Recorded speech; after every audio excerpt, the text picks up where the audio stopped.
जो लोग 2.5 घंटा भजन सिमरन नहीं कर सकते वे क्या करें। आशा करता हूँ इस निरंकार की कृपा से आप सभी अच्छे होंगे, स्वस्थ होंगे। साथ संगत जी, आप जी के चरणों में बहुत ही सुंदर प्रेरणादायक कहानी विचार, जिसका विषय है जो लोग 2.5 घंटा सिमरन नहीं कर सकते वे लोग क्या करें। तो चलिए जानते हैं इस कहानी के माध्यम से। साथ संगत जी,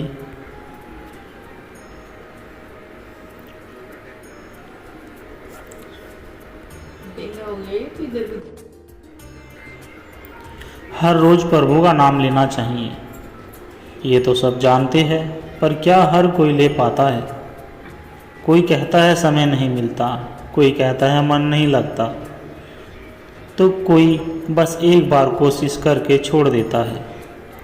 पर क्या यही है हमारी आत्मा का लक्ष्य?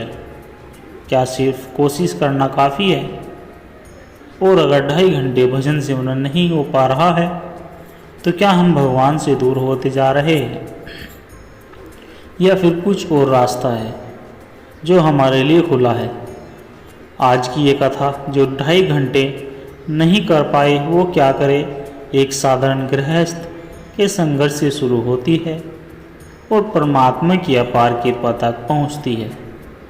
तो सत्संगत जी, आइए इस यात्रा में हम जानेंगे कि नाम का महत्व समय से ऊपर है और भक्ति का रास्ता हर किसी के लिए खुला है, बस सच्चे भाव चाहिए। दीनदयाल का जीवन। दीनदयाल एक गृहस्थ था। नौकरी, परिवार, बच्चों की जिम्मेदारी, सत्संग में जाना पसंद करता था। भजन सिमरन की बातें सुनकर प्रेरणा तो मिलती थी, लेकिन जैसे ही घर लौटता जिंदगी की भाग दौड़ उसे फिर जकड़ लेती। रात को जब सो जाता तो वो खुद से सवाल करता, मैं इतना समय टीवी या मोबाइल को दे सकता हूँ तो प्रभु को क्यों नहीं। पर हर सुबह वही दोहराव, नींद कम, काम दौड़ और भजन सिमरन रह जाता पीछे। एक दिन सत्संग में आए एक संत ने कहा, अगर 2.5 घंटा नहीं दे पा रहे तो क्या आधा घंटा भी नहीं है तुम्हारे पास? और अगर वो भी नहीं तो क्या 5 मिनट का समय नहीं दे सकते प्रभु को? नाम लेने के लिए घड़ी नहीं चाहिए, मन चाहिए। दीनदयाल ने फैसला लिया, चाहे कुछ भी हो जाए, हर सुबह 5 मिनट भजन सिमरन जरूर करेगा। कभी चलते चलते, कभी नहाते समय, कभी बस पकड़ते वक्त। वो हर फुर्सत के पल में प्रभु का नाम लेने लगा। धीरे धीरे उसकी सोच में बदलाव आया, वो शांत रहने लगा, क्रोध कम होने लगा, नींद भी अच्छी आने लगी।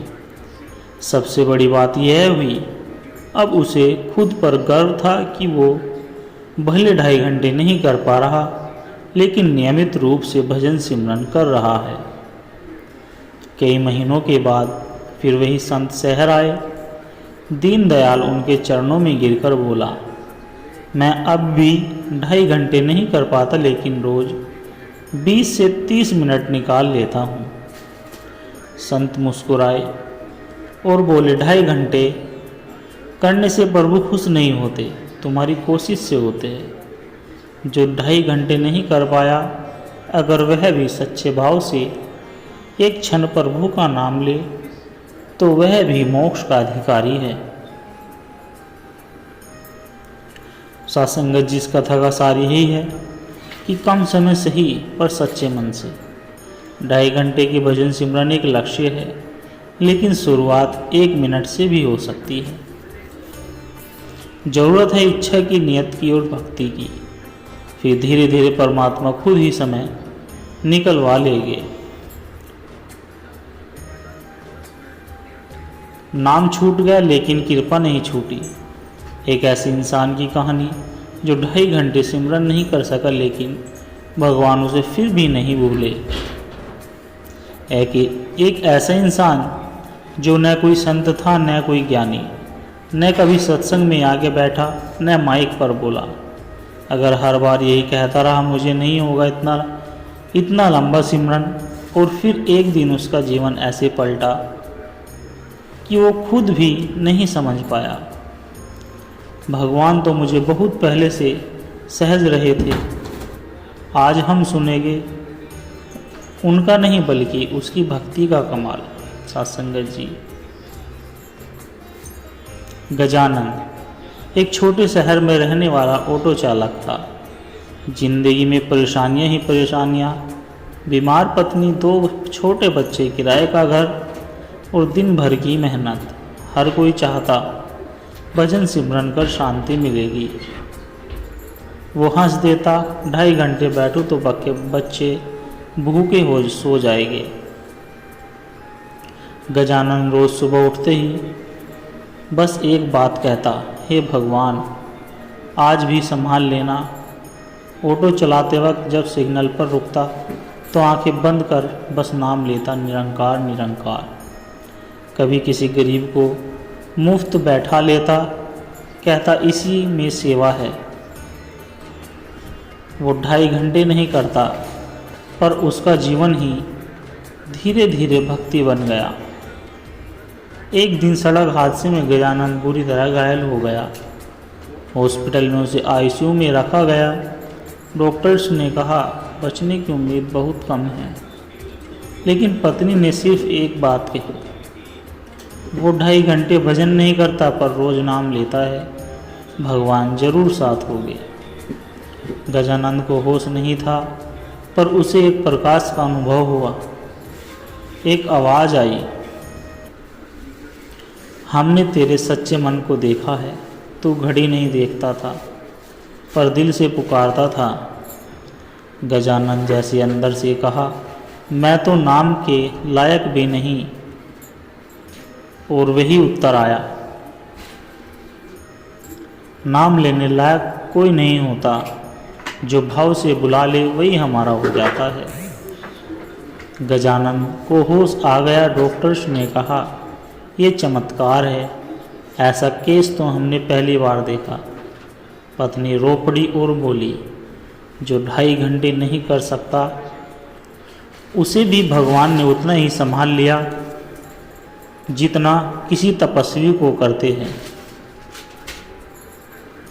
गजानन पहले की तरह ऑटो चलाता है, पर अब हर ग्राहक को कहता, नाम जरूर लिया करें, घड़ी देखकर नहीं, दिल से। वो बच्चों को सिखाता है, समय मिले तो बैठकर करना, वरना चलते फिरते भी सुमरन करना न भूले। अब लोग उसे नाम वाला ड्राइवर कहते हैं, और वो मुस्कुराकर कहता है,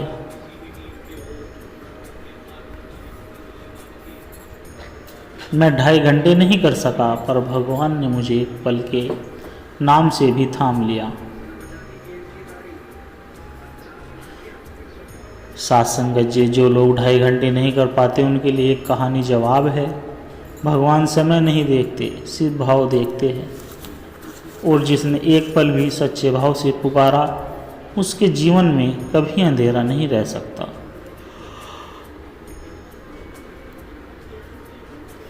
नाम रह गया पर नाता नहीं टूटा। एक साधारण आत्मा की असाधारण यात्रा। हर आत्मा एक दिन परमात्मा की ओर लौटती है, पर कुछ आत्माएं लौटते वक्त एक कहानी छोड़ जाती है। ये कहानी एक ऐसे साधक की जो जीवन भर 2.5 घंटे सिमरन नहीं कर सका, लेकिन अंत समय में ऐसा कुछ अनुभव कर गया कि सारा गांव नाम की महिमा समझ गया।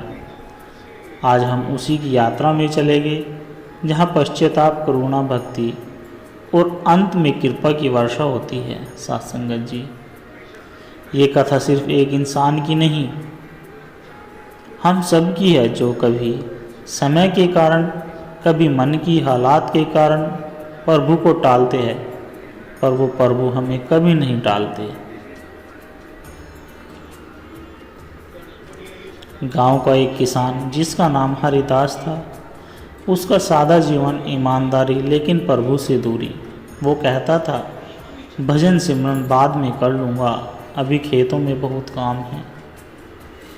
संत आते तो नम्रता से सिर झुकाता, पर बैठता नहीं। हर किसी से कहता दिल साफ है, बस यही काफ़ी है। समय बीतता गया, खेत वही थे पर शरीर थकने लगा। बच्चे बड़े हुए और दूर शहरों में जा बसे। हरिदास अब अकेला रहने लगा। अब वो सोचता, काश मैंने नाम की आदत डाल ली होती। वो 2.5 घंटे नहीं कर पाता, पर अब हर दिन कुछ समय कोशिश करता। पर मन टिकता नहीं, बहुत देर कर दी शायद। गांव में एक सत्संग हुआ, उसे भी उतना ही मिलता है जितना बच्चे से करता आया हो, बचपन से करता आया हो, क्योंकि भगवान हिसाब नहीं भाव देखते हैं। हरिदास की आंखों में आंसू आ गए। एक सुबह हरिदास बिस्तर से नहीं उठा। गांव के लोग इकट्ठा हुए।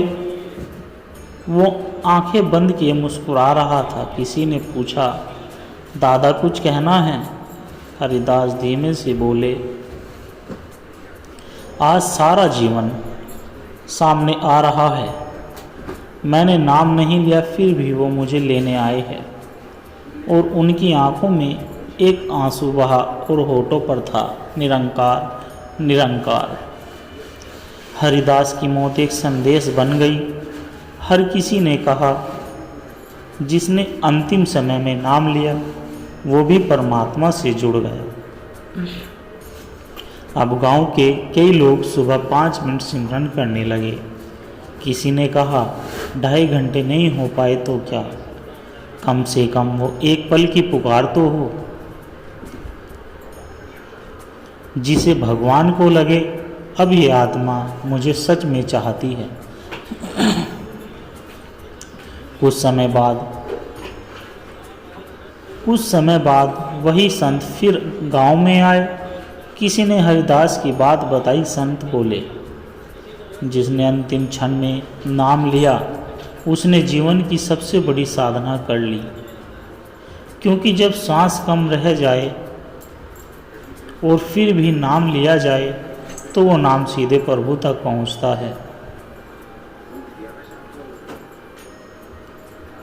सत्संगत जी ये कथा कहती है, नाम छूट जाए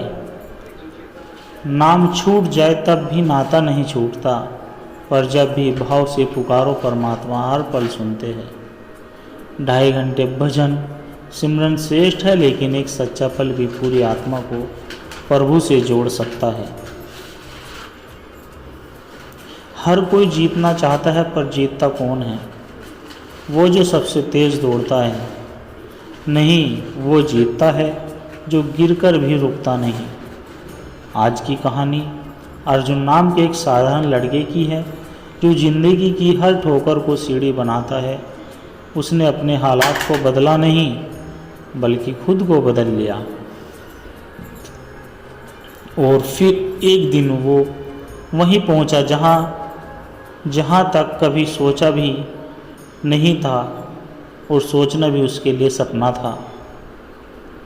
अर्जुन एक छोटे से गांव में पैदा हुआ। पिता एक मामूली किसान, माँ दूसरों के घर बर्तन मांजती थी। स्कूल में बच्चे उसका मजाक उड़ाते, तू क्या करेगा, तेरे पास तो चप्पल भी नहीं है। अर्जुन चुपचाप रहता, पर मन में आग भरता था। उसने तय कर लिया कि मैं कुछ ऐसा करूंगा जिससे एक दिन ये दुनिया ताली हो जाएगी। स्कूल के बाद वह एक दिन खेत में काम कर रहा था और रात को पढ़ाई। मोमबत्ती की रोशनी में किताबें पढ़ता। उसने परीक्षा देने का सपना देखा। लोग हंसे, बोले, तेरे जैसे हजारों आते हैं और वहीं रह जाते हैं। पर अर्जुन ने जवाब नहीं दिया। उसने मेहनत को जवाब देना मेहनत को जवाब बना दिया। पहली परीक्षा में वह फेल हो गया। घर वालों ने कहा, अब छोड़ दे बेटा, खेत ही संभाल ले। गांव वालों ने कहा, समझदार बन, सपना देखना छोड़। लेकिन अर्जुन ने आंखों में आंसू पोंछे और कहा, अभी हार नहीं मानी है, सिर्फ सीखा है कि अगली बार कैसे जीतना है। इस बार उसने टाइम टेबल बनाया और दिन रात एक कर दिया। उसने आत्मविश्वास को मंत्र बनाया, मेहनत मेरी पहचान होगी। पैसे नहीं थे तो पुराने नोट्स, लाइब्रेरी और दोस्तों से ज्ञान लिया। और 1 साल बाद वो दिन आया, रिजल्ट आया। अर्जुन का नाम टॉप 10 में था। पूरा गांव तंग रह गया। जिसे कभी चप्पल तक नहीं थी, आज वो देश की सेवा करने जा रहा था। माँ की आंखों में आंसू बह रहे थे। पिता की जुबान पर सिर्फ एक नाम था, मेरा बेटा। आज अर्जुन युवाओं को यही कहता है, गिरो, टूटो, थको, लेकिन रुको मत। क्योंकि जो थक कर भी चलता है वो एक दिन सबसे आगे निकलता है। कभी तुम्हारे हालातों में नहीं, तुम्हारी कमी तुम्हारे भरोसे में होती है। अगर वो भर गया तो पूरी कायनात भी तुम्हें रोक नहीं सकती।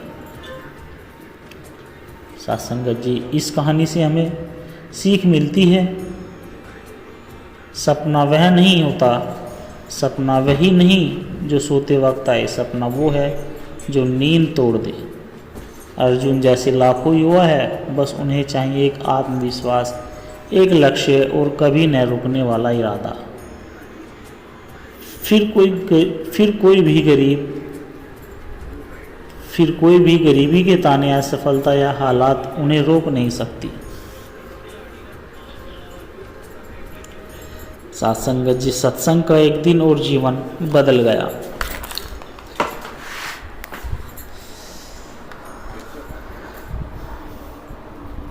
कभी कभी जीवन ऐसा मोड़ लेता है जहां इंसान को खुद समझ नहीं आता कि वह कौन है, कहाँ जा रहा है और क्यों जी रहा है।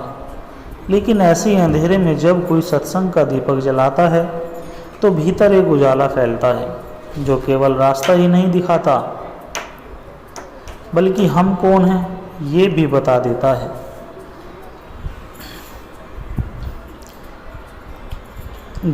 जिसने जीवन में सब कुछ पाया पर शांति खो बैठा था, फिर एक दिन सिर्फ एक सत्संग ने उसका जीवन बदल दिया।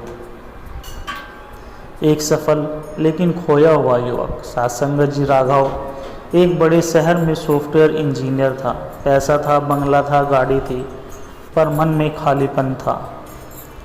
हर रात नींद की गोलियां खा लेता और हर सुबह उदासी के साथ उठता।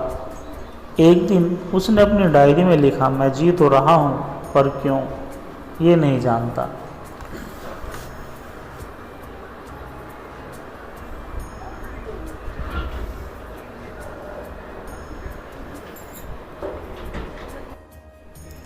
एक दिन एक पुराना मित्र उससे मिलने आया।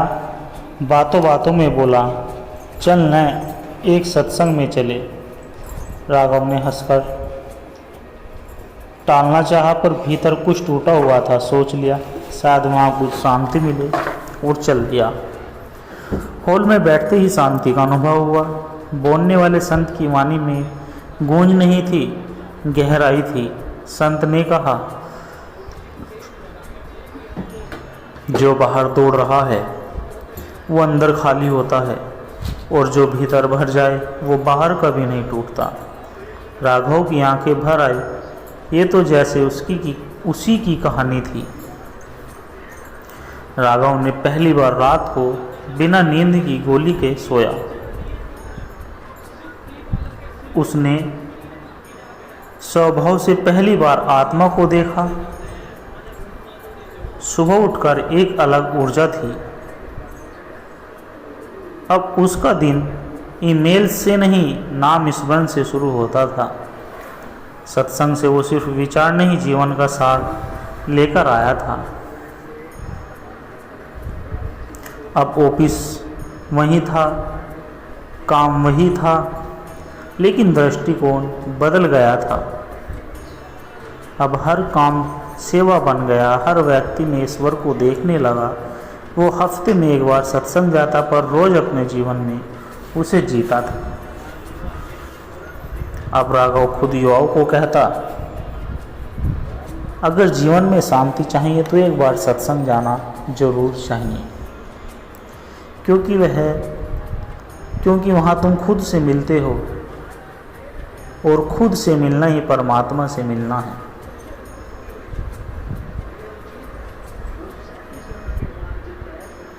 और खुद से मिलना ही परमात्मा से मिलना है।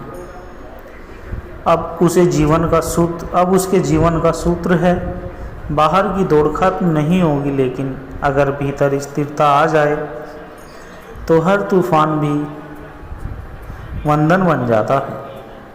सत्संग कोई प्रवचन नहीं होता, वो आत्मा का दर्पण होता है, जहाँ हम खुद को पहचानते हैं, जहाँ जीवन को नया दृष्टिकोण मिलता है, जहाँ मन बदलता है तो संपूर्ण जीवन बदल जाता है। अगर राघव बदल सकता है तो हम सब भी। सत्संगत जी दास के द्वारा कहे गए प्रेरणादायक सत्संग विचार यदि आप जी को अच्छे लगे हो तो वीडियो को लाइक करें, शेयर करें और कमेंट में धन निरंकार जी जरूर लिखें। और दास के चैनल सोना इंस्पायर विचार को सब्सक्राइब जरूर कर ले, और दास को आशीर्वाद देके हर रोज़ आप जी के चरणों में ऐसे ही सत्संग विचार लेकर आता रहूं। सत्संगत जी प्यार से कहना, धन निरंकार जी।